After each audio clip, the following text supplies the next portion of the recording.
Can you try to find the difference between these attempts?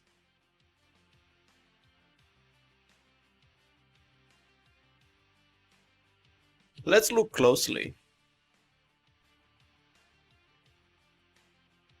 Even advanced racers often believe they've mastered judging the corner speed limit under specific track conditions and car conditions, but this is rarely the case. Overslowing during entry or mid-corner is a common mistake that's often overlooked. We assume we know the car's limits, only to be proven wrong by faster drivers. To improve speed, question your senses. Start by considering you might be overslowing the car. Here's another example. In this case, this student approached the same corner, but with a difference in his brake inputs. So on the left side, you can notice that he's braking a lot more, whereas on the right side, he's using 5-10% brakes at most. And this leads to more than 30 kph in apex speed, which in terms translates to almost 2.5 tenths. So he was more confident in using less brakes and he pushed to its limits, whereas before he thought that it's only possible to take this corner with that amount of braking. And as a result, you can note it also in his throttle shape, that on the right side he goes faster on throttle, he's more confident on it. His shape looks a lot better, and on the left side he has some hesitations.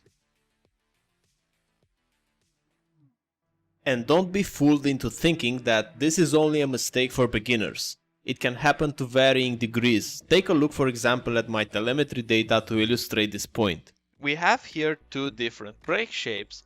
These are for turn 1 in Interlagos with F3. The red shape is 1.5 tenths quicker than the blue shape. So even though they looked quite similar, even zoomed in they look similar, the time difference is huge. 1.5 tenths, that's a lot of lap time in a single corner, and when you consider that this can happen to various degrees in multiple corners, that's how you lose 1 second per lap compared to very good drivers, and that's one of the secrets of being quicker and quicker in sim racing. So the first thing that you notice is the small differences. The small differences are in the initial peak. You see here that the blue shape is peaking just a bit higher initially than the red shape, but not too much. This is like 5-10% more. So it's not a huge difference, but it is. And there are some areas where the blue shape holds a bit more brake pressure, as in the trail braking phase. And these will cause two different things. Firstly, in this part right here, we will overheat the tires more. This is the downside, and we will basically carry less speed and lose that force with F3. So whenever we're talking about open wheelers, braking less is very important just because you have more downforce as you have more speed. If you brake too much initially, you will lose some downforce that you can never get back. So two different things going on. The downforce dropping and overheating the tires. But what happens in this part right here, in the trail braking part, is something that some people are not even considering, and that's understeering because the front tires have too much load. So here and here, these two can be a common cause of understeer, just holding that little more trail brake.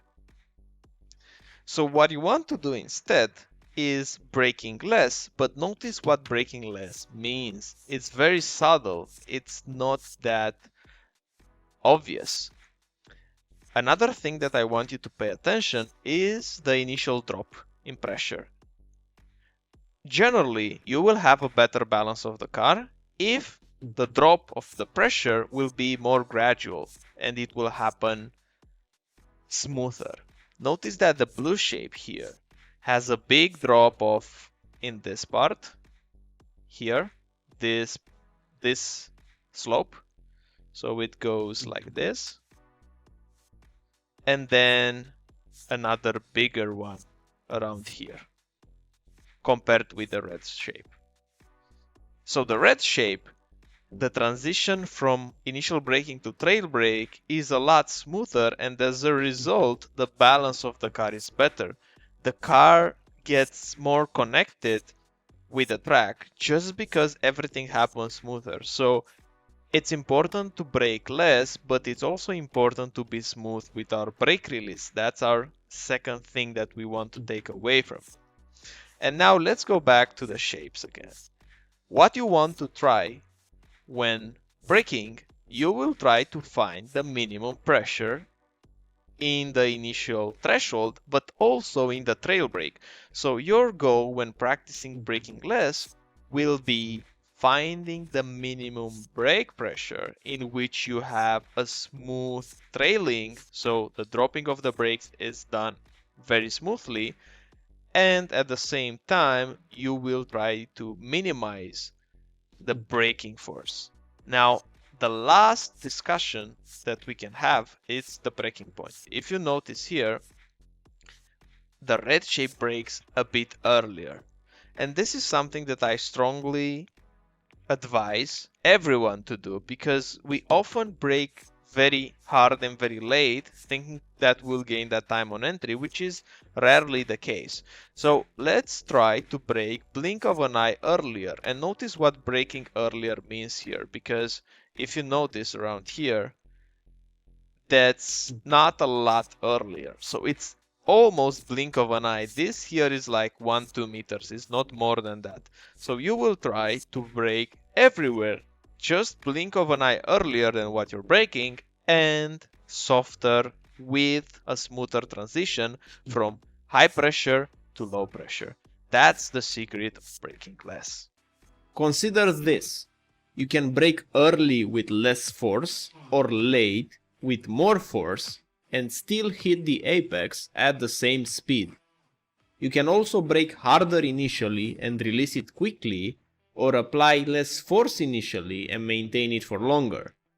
The optimal choice depends on the corner, so experiment and aim to brake less while maximizing corner entry speed. The key takeaway here is to challenge yourself to maximize the car's speed. It's about using less brakes and more gas, but in a good way. Trail braking remains essential regardless of the car, but pushing both yourself and the car is a simple tip for becoming faster. Another big tip for becoming faster is to start using a telemetry overlay. It's a lot better than a full-blown telemetry agent such as Garage61 or VRS, just because you have instant feedback and you can judge your attempts exactly after you take the corner, which tremendously increases the rate in which you're gonna progress. Let's look together on one of the most common mistakes that you can see for yourself in your live telemetry and how to fix them. The first big thing that you can do with this while you drive, while you just take a corner and then you have a straight and you can look in your inputs, is to make sure that you are either on brakes or on throttle, that you don't have a gap in between your inputs. Let me show you an example. Like for me in this corner, I approach this corner, I apply the brakes, right now I'm braking.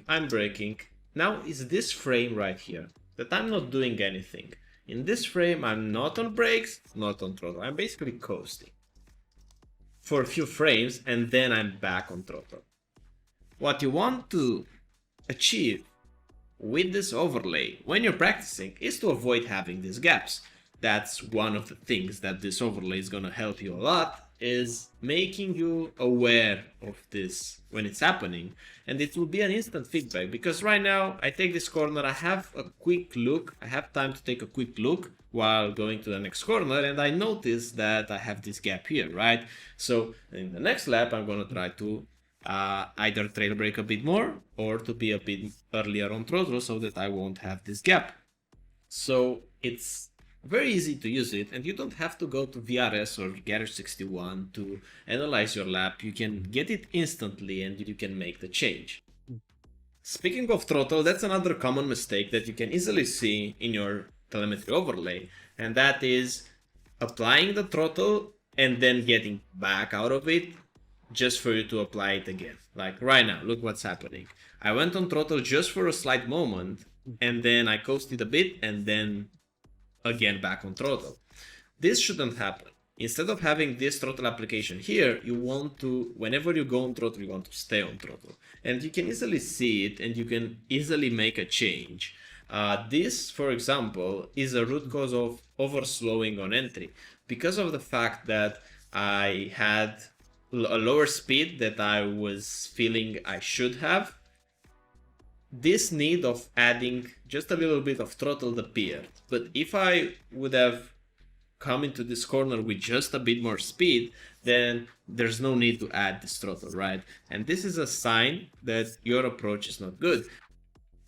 Lastly, one other thing that you can check easily in your throttle application, and a common mistake, is something that I do here in the last corner of Sebring before that long straight. So I'm applying the brakes, but then when going on throttle, I build it up way too much. Like right now I'm around 40-50%, and I'm still holding around 60, still holding, and then I full throttle.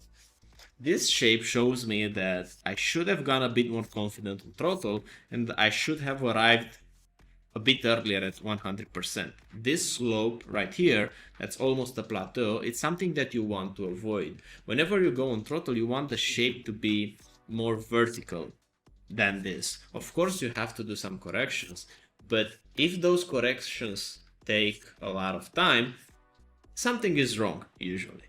It depends. But this is something that you should be aware of when driving, and this is something that you should consciously try to improve and see if it can be done better and if you can gain more time out of it. When braking, you want to avoid this mistake right here. Let me show you. It's about going on brakes, dropping it, and then going back.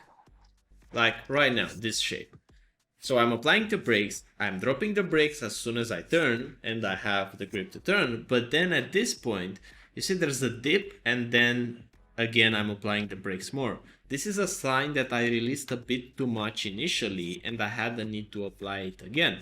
Whenever you're gonna see this in your inputs, this should be a red flag. This is something that you can do better than that. It's just about controlling the release on the way down, but not releasing too quickly.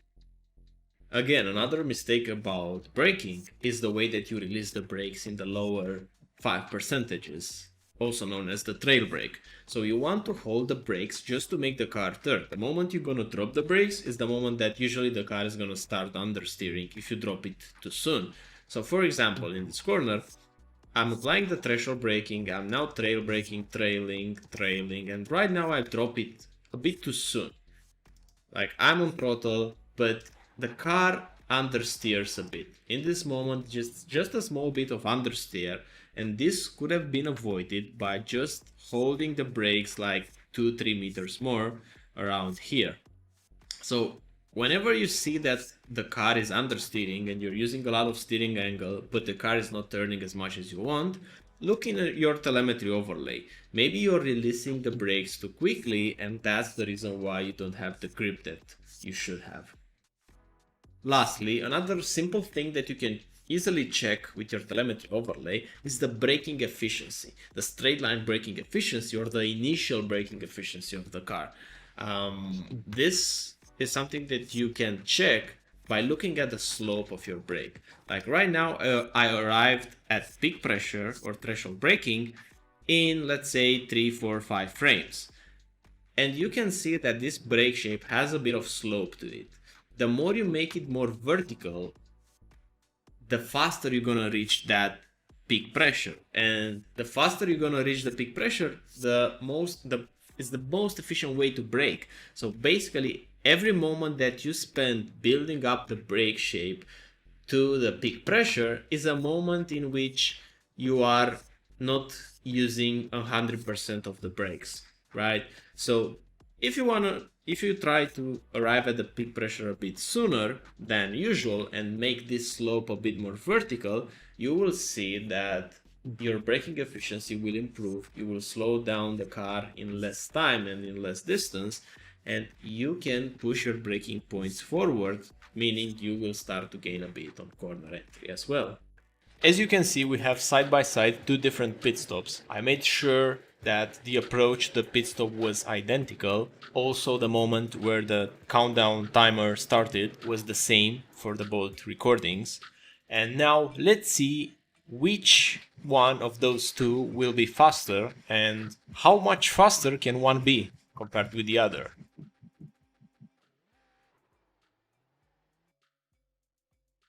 They looked so similar, but as you can see, there's almost 4 seconds time difference between them. The first big difference is in the entry speed. On the left side, we entered the pits with 61 kph, but on the right side with 81. This alone is 1 second. And one important thing, in iRacing the detection point of the speed is not where the cones are. You can enter the pit with more than the pit limit, in this case was 80, you can enter with 85, 81, 90. If you're able to slow the car down in time, it won't penalize you. Next, the big difference is how we get to our pit box. On the right side, we switch the gears from first to second to first to second and so on. And as you noticed, we have more than the speed that the pit limiter does. So on the left side, we have the pit limiter and we have 78 kph. But changing the gears from first to second allows us to get to 7980, and we still don't get penalized because the pit limit is to 80. One important note here is that you can improve this downshifting and upshifting from first to second and so on to go past the 78, which is the pit limit, by not using the pit limiter at all. So you can use your throttle application and steadily and precisely hold 80 kph or 7980 with your throttle without the pit stop limit, and it will yield you the same results, in some cases even better. Lastly, the final thing to optimize is to use your clutch while leaving your pit box. This means after the pit is complete, you must leave the pit box as in a standing start. So you must have the clutch engaged, you must have the throttle applied, and whenever the tires are changed and the fuel is added, you will leave instantly. Now here's the optimal pit stop in full speed.